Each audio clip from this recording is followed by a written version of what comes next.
మరి వాళ్ళ select special just minute లో నటి లలిత చేయబోయే వంట ఏంటో చూసేద్దామా.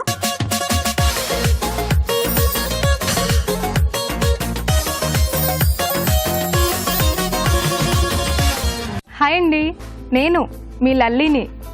ఈరోజు కూడా ఒక మంచి రెసిపీతో మీ ముందుకు వచ్చేసాను. అదేంటంటే సజ్జ లడ్డు. మరి దానికి కావాల్సిన పదార్థాలు ఏంటో చూసేద్దామా. సజ్జ లడ్డు తయారు చేయడానికి కావాల్సిన పదార్థాలు: సజ్జలు 1 కప్పు, బెల్లం తురుము 1/2 కప్పు, యాలకుల పొడి 1/2 టీ స్పూన్, పాలు 1/2 కప్పు, నెయ్యి 2 టేబుల్ స్పూన్లు, తరిగిన జీడిపప్పు కొద్దిగా. కావాల్సిన పదార్థాలు ఏంటో చూసేశారు కదా, మరి ప్రాసెస్ స్టార్ట్ చేసేద్దాం. లడ్డు అంటే ఎవరికి ఇష్టం ఉండదండి, కానీ డైటింగ్ చేసేవాళ్ళు కొంచెం దూరం పెడతారనుకోండి. ముందుగా స్టవ్ ఆన్ చేసుకుందాము. అలాంటి వాళ్ళు కూడా ఈ హెల్దీ లడ్డు తినొచ్చండి. సజ్జ లడ్డు ముందుగా ప్యాన్లో నెయ్యి వేసుకుందాము.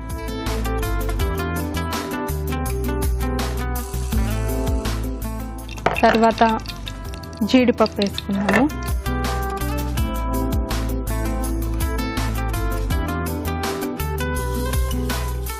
స్మెల్ చాలా బాగా వస్తుందండి, జీడిపప్పు కదా. ఇలా జీడిపప్పు ఇంకా బాదం పప్పు ఇవన్నీ లడ్డూలో చాలా బాగుంటాయి. ఇప్పుడు మనం ఈ మిక్సీ పట్టిన సజ్జ పిండిని ఇందులో వేసుకుందాం.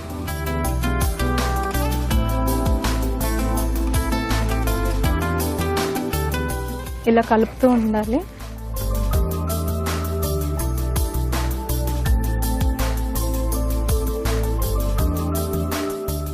మంచి సువాసన వస్తుంది.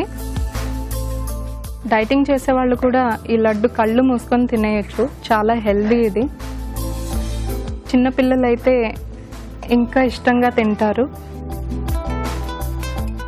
నాకు చిన్న పాప అండి, 1 ఇయర్.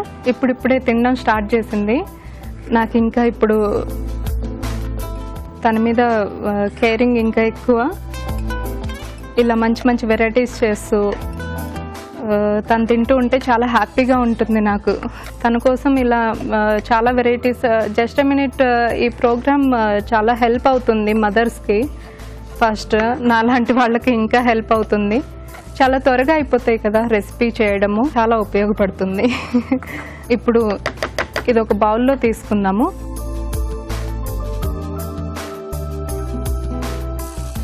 నిజంగా ఈ ప్రోగ్రామ్ మాలాంటి వాళ్ళ కోసమే పెట్టారేమో, మదర్స్కి. చాలా త్వరగా అయిపోతుంది కదా. బౌల్లో తీసుకున్నాం కదా, ఇప్పుడు ఇందులో బెల్లం వేసుకోవాలి.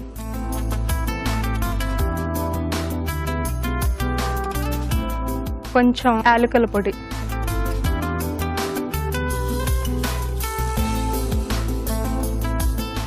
ఈ తరిగిన బెల్లం తురుము ఇందులో బాగా కలిసేలాగా ఇలా కలుపుకోవాలి.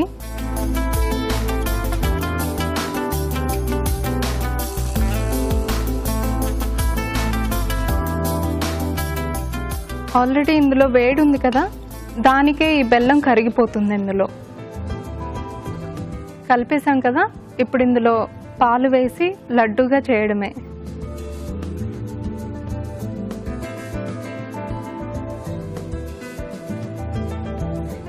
పాలు ఒకేసారి ఎక్కువ వేసేయొద్దు, కొంచెం కొంచెం వేసుకుంటూ లడ్డుగా చుట్టుకోవచ్చు. ఇలా మనం సున్నుండి కూడా తయారు చేస్తాము.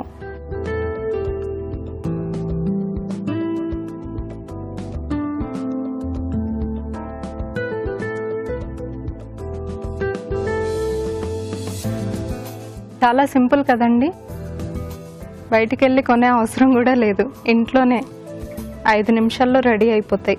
ఈ సజ్జపిండి, ఈ జొన్నపిండి ఇలాంటివన్నీ మనకు స్టోర్స్లో దొరుకుతూ ఉంటాయి. పిండి కూడా చేసి మనకు హోల్ గ్రైన్స్ దొరుకుతున్నాయి, పిండి కూడా దొరుకుతుంది. డైరెక్ట్గా తెచ్చేసి చేసేసుకోవడమే. 5 నిమిషాల్లో మీ ఇంట్లో లడ్డూలు రెడీ అయిపోతాయి.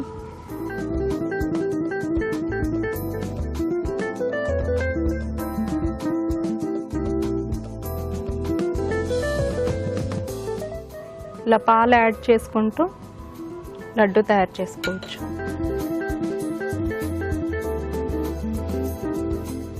డైటింగ్ చేసే వాళ్ళకని, డయాబెటిక్స్ వాళ్ళ కోసం అని చాలా ఫుడ్ ప్రొడక్ట్స్ మనకు స్టోర్లో దొరుకుతూ ఉంటాయి. వాటికన్నా ఇవి చాలా ఫ్రెష్గా ఉంటాయి. ఇలా మనం ఇంట్లో చేసుకుంటే చాలా బాగా వస్తాయి కూడా. టేస్ట్ కూడా ఫ్రెష్గా ఉంటే చాలా బాగుంటుంది టేస్ట్ కూడా. మనం ఇంట్లో చేసుకుంటే, ఇంట్లో ఇలా తయారు చేసుకుంటే కాస్ట్ కూడా మనకి చాలా కలిసి వస్తుంది. ఫ్యామిలీ అంతా కూడా తినొచ్చు.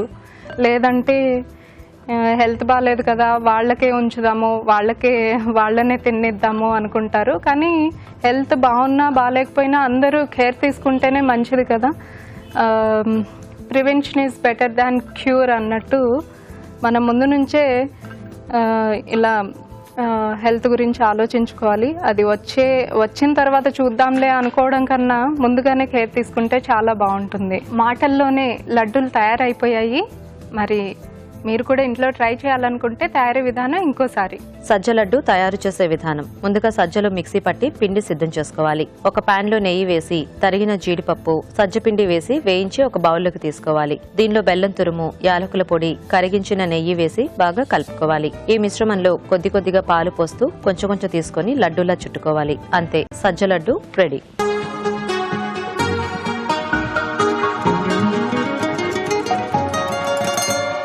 చూశారు కదండి, చూస్తూ ఉండగానే టేస్టీ హెల్దీ లడ్డు, సజ్జ లడ్డు రెడీ అయిపోయింది. మరి టేస్ట్ చేసేద్దామా? చాలా బాగుందండి. మీ పిల్లల కోసం తప్పకుండా తయారు చేయండి. పిల్లల కోసమే కాదు, ఇంట్లో అందరు తినొచ్చు. ఇందులో నెయ్యి, బెల్లం, యాలకుల పొడి ఇవన్నీ వేసాం కాబట్టి ఎవరైనా తీసుకోవచ్చు.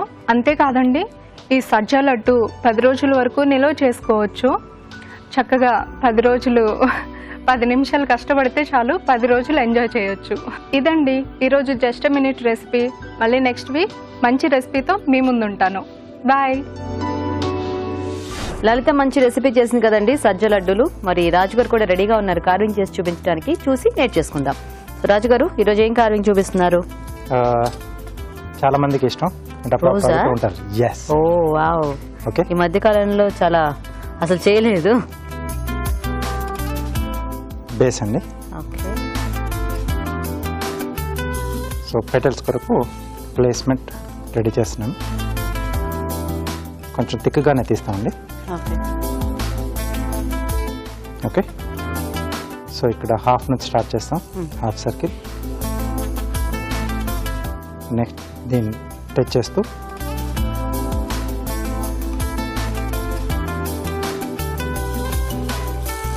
దీని కింద నుంచి మళ్ళీ ఇలా పీల్ చేసేసి ఒక లేయర్ తీసేసామండి.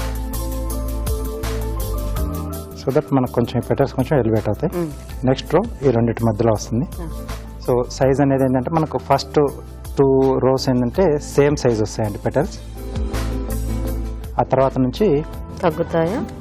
నెక్స్ట్ ఏంటంటే కొంచెం స్ట్రేట్గా వస్తుంది థర్డ్ రో.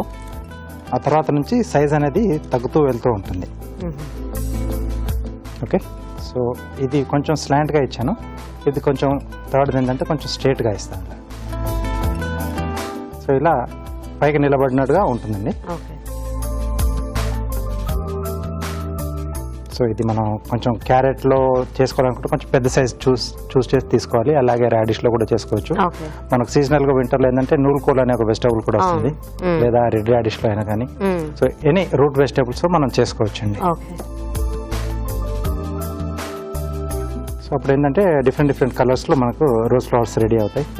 సో అది ఫ్లవర్ బాస్కెట్లో చేసుకోవచ్చు, లేకపోతే ప్లేట్ గార్నిష్ కానీ. ఈ బీట్రూట్ అనేది ఎప్పుడు మనకి అందుబాటులో ఉంటుంది కదా, బీట్రూట్, క్యారెట్, ఇంకా రాడిష్. వీటికి సీజన్ తో సంబంధం లేదు. సో అవి వచ్చినప్పుడు అన్ని కలిపి చేసుకుంటే బాగుంటుందండి. సో ఈ స్టేజ్లో ఏంటంటే కొంచెం పీస్ తీస్తాం. అది వరకు ఏంటంటే మొత్తం ఒక రౌండ్ అలా తీసేసాను. సో ఇక్కడ పెటల్ సైజ్ మనకు కొంచెం చిన్నగా అవుతూ ఉంటే ఏంటంటే చిన్న ముక్కలుగా తీసేసానండి. అంటే ఆ రౌండ్లో మనకి నైఫ్ ఈజీగా మూవ్ కాదు కాబట్టి చిన్న ముక్కలు తీసేస్తే మనకు పెటల్స్ డ్యామేజ్ కాకుండా నీట్గా వస్తాయి. సో ఒక్కొక్క పెటల్ కొంచెం అలా సైజ్ తగ్గుతూ వెళ్తూ ఉంటుందండి. సో ఇవి అంటే 3వ రో వదిలేసి మిగతా అన్ని కూడా కొంచెం స్లాంట్ గానే మనకు పెటల్స్ వస్తాయి. సో అలా స్ట్రైట్గా తీసుకుంటూ వెళ్తే ఏంటంటే కొంచెం రోజులా కాకుండా కొంచెం డిఫరెంట్గా కనిపిస్తుంది, అలా స్ట్రైట్గా వస్తుంది. పొడవుగా. ఓకే. అలా కాకుండా కొంచెం ఫ్లాట్ గా వస్తే మనకు లుక్ బాగుంటుంది. సో ఎండింగ్ లో మనం ఎంత చిన్నగా పెటల్స్ తీసుకుంటూ పోతే లుక్ అంత బాగుంటుంది. అంటే ఫైనల్ గా మనకు ఫ్లవర్ ఏంటంటే కొంచెం అలా ముడుచుకున్నట్టుగా ఇంకా కొన్ని పెటల్స్ ఇంకా ఓపెన్ చేయడానికి వస్తుంది కాబట్టి మీకు బాగానే వస్తుంది. మా లాంటి వాళ్ళకి అనుకోండి ఆ మధ్యలోకి వెళ్ళేసరికి అయిపోతుంది దాని పని. ఓకే. సో ఫుల్ గా మనం ఇలా చేసిన తర్వాత ఒకసారి వాటర్ లో డిప్ చేసి తీసేస్తే ఎక్కడన్నా చిన్న ముక్కలు అలా మిగిలిపోయి ఉంటే వెళ్ళిపోతాయి. సో అప్పుడు టోటల్ గా మనకు నీట్ గా కనిపిస్తుంది. Okay, rose flower ready. So flower ready అయిపోయింది అండ్ రెసిపీ కూడా చూసేసారు కదా, ఇంకెందుకు ఆలస్యం, చిట్కా కూడా చూసేద్దాం.